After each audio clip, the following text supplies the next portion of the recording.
Great. So let's get started. We'll start your name and the medium you work in.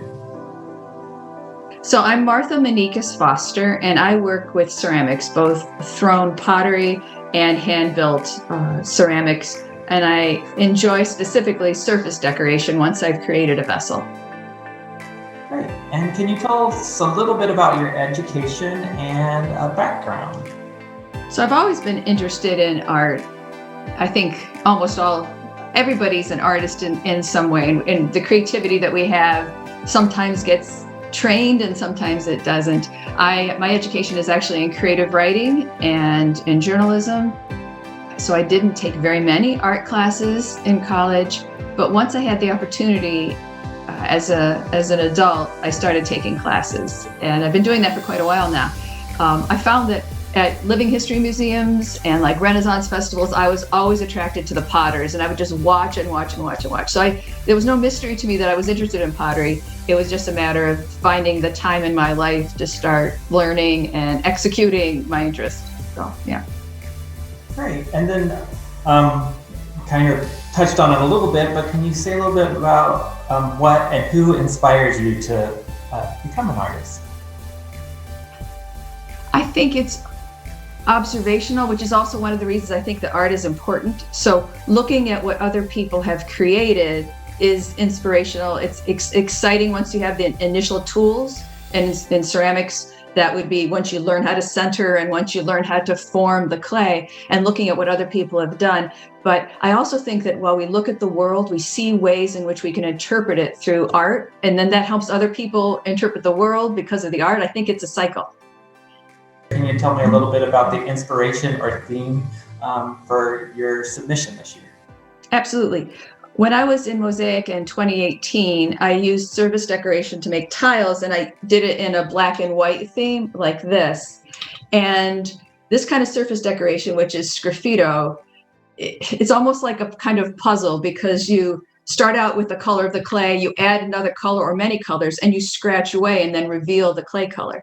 And I usually work in monochromatic themes, and I had decided when I submitted for MOSAIC that I was going to go a little more bright. It was wintertime, and I was thinking, what could I use like for myself to feel cheerful through the winter?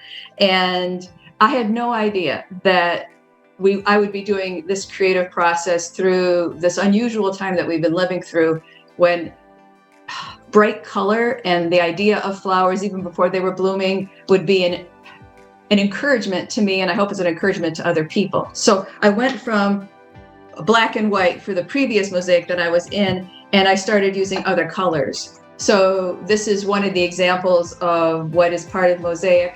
Again, the process is to put a color on top of the clay. This is porcelain, and every time I carve, I reveal that white. So it's as much of a contrast as you make it while you're carving. So it's, like I said, it's both it's a creative process. It's also a little bit of a puzzle as I go along. So there are different vessels that are in turquoise and in yellow, and then I also have part of my exhibit in black and in red. So, but always there's another color always present, which is the clay underneath, which is the white in this case. Can you tell us, why do you believe art is important?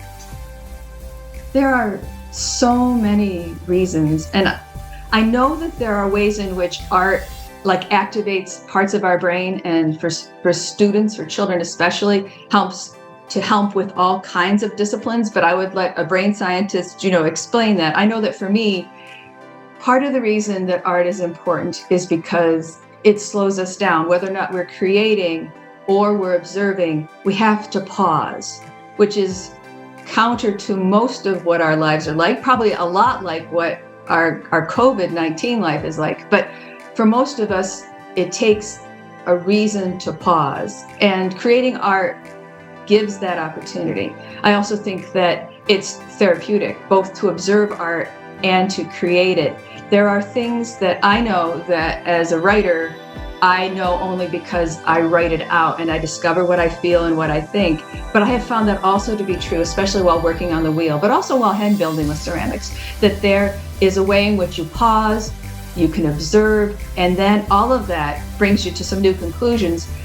At the very least, it's appreciation and thankfulness, I think, that I notice things around me that I might in a fast-paced life just ignore. And the most important things, of course, are those things that it's easy to ignore. But art gives us that opportunity to look at how somebody else interpreted the world or how we ourselves do it while we're creating art. I also think that it unifies us, both because we could be looking at the same piece of art and we have that common experience, but there are themes of art and designs and textures that come from different cultures, and we can learn about those cultures and those people and appreciate them more, I think, when we learn about their art. Well, thank you. So that's kind of it for the questions I have for the artist. I didn't know if you had anything else you wanted to add before we kind of go into the fact that you also are a teacher here at 171. Well, I don't know that this is important for anyone else, but I know that this particular project has been a lesson in tenacity. I had a number of failures on the way toward making the work that will be in MOSAIC. And it is absolutely true with ceramics that there are so many places in the process that can fail.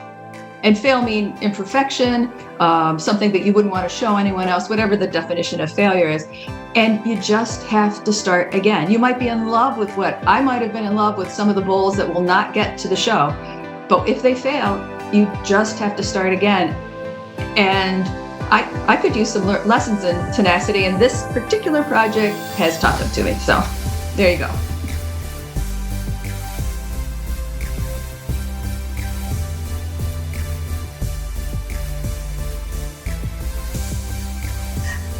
Great. And so, as I said, you do teach here as well, and I believe you have a couple, or at least one workshop coming up. I do have a workshop coming up. So I teach at 171 the workshops that are occasionally on Saturdays and Friday nights. The one that's coming up most quickly is one on Saturday, November 7th. It's from 11 a.m. until 1 p.m. It's for adults, and it's to create mugs for the hot chocolate season. So we're doing hand building, and my express goal in teaching workshops is for more people to touch clay and realize how wonderful of an experience it is.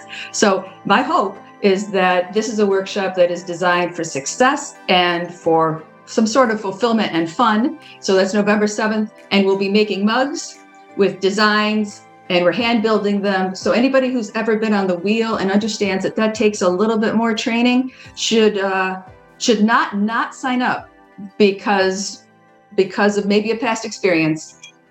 My hope is that this will be very successful, and by Christmas, you will have a mug for your hot chocolate.